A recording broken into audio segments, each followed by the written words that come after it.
Assalamualaikum warahmatullahi wabarakatuh. Baiklah, kami di sini dari kelompok 11 akan mempresentasikan makalah kami yang berjudul Perkembangan Emosi Remaja dengan dosen pengampu Chandres Abadi NPM Cons yang beranggota Nia NPM 5021060, Lienci Gusti Utami NPM 5021176, Leha Julisia NPM 5021066. A. Perkembangan emosi remaja. Perkembangan emosional remaja adalah suatu perubahan progresif organisme. Dalam konteks ini adalah remaja awal yang telah mengalami masa pubertas, mulai berpikir tentang sekitar atau sekelilingnya, atau konteks sosial, dan mengekspresikan emosinya baik dalam tingkah laku atau tidak. Kematangan emosi membuat remaja dalam kondisi yang mampu mengendalikan dan mengontrol emosinya, serta dapat memberi penilaian terhadap suatu situasi secara kritis, sehingga dapat menekan peledakan atau pengekspresian emosi yang berlebihan. Belum matangnya emosi pada remaja menyebabkan remaja terbawa pengaruh kelompok untuk melakukan perbuatan tertentu, padahal tidak semua tindakan yang dilakukan berdasarkan emosi akan mendatangkan kebaikan bagi dirinya sendiri maupun orang lain. B. Perkembangan perasaan. Emosi adalah suatu perasaan intens yang ditunjukkan kepada keadaan atau seseorang. Emosi juga merupakan sebuah perasaan yang mendorong seseorang untuk melakukan sesuatu atau memberikan respon. Adapun beberapa faktor yang dapat mempengaruhi kondisi emosi adalah jenis kelamin, perubahan fisik atau misal pada saat masa puber, perubahan hubungan keluarga, terutama kedua orang tua, perubahan hubungan dengan teman, perubahan hubungan dengan lingkungan sekitar, perkembangan usia, sifat temperamen, penghargaan terhadap diri, perkembangan spiritual dan religi, pengawasan orang tua, pengalaman. Faktor-faktor yang mempengaruhi kepekaan emosi remaja. 1. Perubahan jasmani atau fisik. 2. Perubahan hubungan dengan orang tua. 3. Perubahan hubungan dengan teman. 4. Hubungan dengan sekolah. 5. Perubahan pandangan luar. 6. Perkembangan usia. 7. Jenis kelamin. 8. Temperamen. 9. Keadaan dasar remaja. 10. Penghargaan diri. 11. Identitas. 12. Perkembangan spiritual dan religi. 13. Pengawasan orang tua. 14. Pengalaman traumatik. 15. Perbedaan individual. Perkembangan kognitif. Perkembangan kognitif adalah suatu perubahan di mana perubahan itu terjadi pada kemampuan mental seperti belajar, memori, menalar, berpikir, dan bahasa. Pada masa remaja, perkembangan kognitifnya ini remaja sudah mulai memikirkan apa yang akan terjadi nantinya ketika kita melakukan sesuatu. Pengaruh perkembangan ini mempengaruhi remaja karena remaja sudah bisa menunjukkan tingkat kesadaran yang tinggi. Mereka sudah beranggapan bahwa apapun yang dilakukan pasti akan mendapatkan penilaian dari orang lain. Mereka merasa lebih banyak yang mengawasi mereka, dampak apa saja yang akan terjadi. Tahap-tahap perkembangan menurut Piaget. 1. Tahap sensori motor atau usia 18 sampai 24 bulan. Tahap sensori motor adalah yang pertama dari 4 tahap dalam teori Piaget mengenai perkembangan kognitif anak Piaget. Selama periode ini, bayi mengembangkan pemahaman tentang dunia melalui koordinasi pengalaman sensorik, melihat, mendengar, dengan tindakan motorik menggapai menjadi. 2. Tahap praoperasional, usia 7-7 tahun.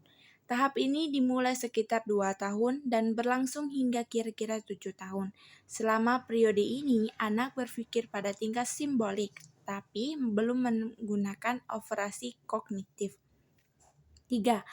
Tahap operasional konkret, usia 7 tahun sampai 11 tahun. Perkembangan kognitif anak di tahap ini berlangsung sekitar usia 7 tahun hingga 11 tahun dan ditandai dengan perkembangan pemikiran yang terorganisir atau rasional. 4. Tahap operasional formal, usia 12 tahun ke atas. Perkembangan kognitif anak menurut tahap terakhir menurut Piaget dimulai usia 12 tahun dan berlangsung hingga dewasa.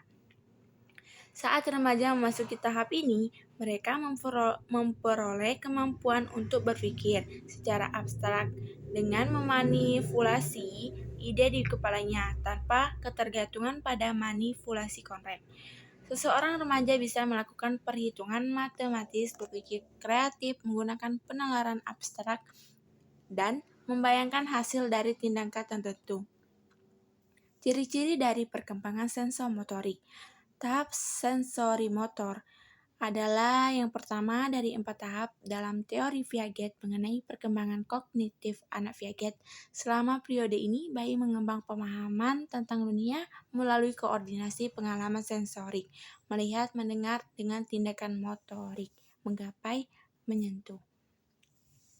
Ciri-ciri tahap pra-operasional. Tahap ini dimulai sekitar 2 tahun dan berlangsung hingga kira-kira 7 tahun. Selama periode ini, anak berpikir pada tingkat simbolik, tapi belum menggunakan operasi kognitif. Artinya, anak tidak bisa menggunakan logika atau mengubah, menggabungkan, atau memisahkan ide atau pikiran. Ciri-ciri perkembangan operasional konkret. Tahap ini berlangsung sekitar usia 7 tahun hingga 11 tahun dan ditandai dengan perkembangan pemikiran yang terorganisir dan rasional. Piaget menganggap tahap konkret sebagai titik balik utama dalam perkembangan kognitif anak karena menandai awal pemikiran logis.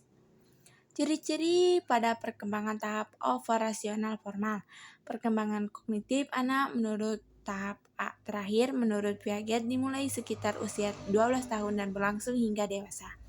Saat remaja memasuki tahap ini, mereka memperoleh kemampuan untuk berpikir secara abstrak dengan memanipulasi ide di kepalanya tanpa ketergantungan pada manipulasi konkret. Seseorang remaja bisa melakukan perhitungan matematis, berpikir kreatif, menggunakan penalaran abstrak, dan membayangkan hasil dari tindakan tertentu. Perkembangan kognitif menurut Vygotsky. Teori perkembangan kognitif menurut Vygotsky yaitu teori di mana anak ketika belajar mendapat pengaruh besar dari orang tua dan orang-orang di sekitarnya. Teori Vygotsky adalah teori kognisi sosio-budaya yang memfokuskan bagaimana perkembangan kognitif diarahkan oleh budaya dan interaksi sosial. Jadi, budaya dan interaksi sosial lebih penting dan lebih fokus terhadap perkembangan kognitif pada anak menurut Vygotsky. Teori perkembangan kognitif Vygotsky. 1. Konsep zona perkembangan proksimal atau ZVD. Vygotsky mengistilahkan zona perkembangan proksimal atau ZVD yaitu anak yang mendapatkan tugas yang dirasakan sulit bagi anak untuk dikerjakan sendiri. Akan tetapi, jika dibantu oleh orang dewasa atau oleh orang yang terlatih, maka anak dapat mengerjakan tugas yang dirasakan sulit tersebut. 2. Konsep scaffolding. Vygotsky menjelaskan tentang perubahan dukungan yang dialami oleh anak selama proses pembelajaran terkait dengan perkembangan kognitif. 3. Bahas dan pemikiran.